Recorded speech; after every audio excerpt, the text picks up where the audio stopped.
Na-arresto ka namin Mabilis natunton at naaresto ng Pasig Police ang lalaking ito na itinuturong tumangay sa automatic rifle na ito na kung tawagi Galil na pag-aari ng isang pulis. Ayon sa Pasig Police, dinistrungka ng suspect ang likurang bintana ng nakaparadang passenger van ng biktima sa barangay Bagong Ilog. Saka inabot lahat ng personal na gamit na nasa upuan, pati ang service rifle na inisyu ng PNP sa pulis.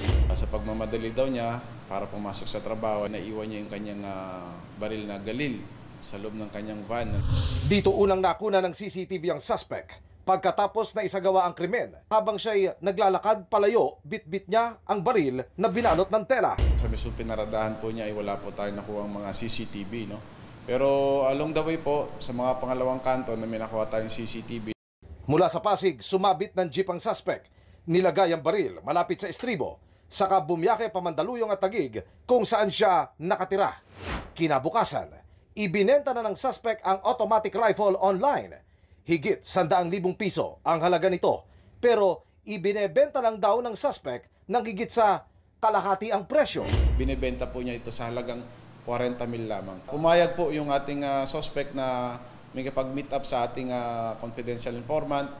Hindi nagbigay ng anumang pahayag ang suspect na nasangkot na pala sa kung ano-anong kaso.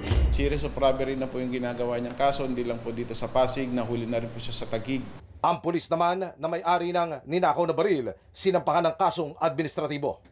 Wala pa siyang pahayag sa GMA Integrated News.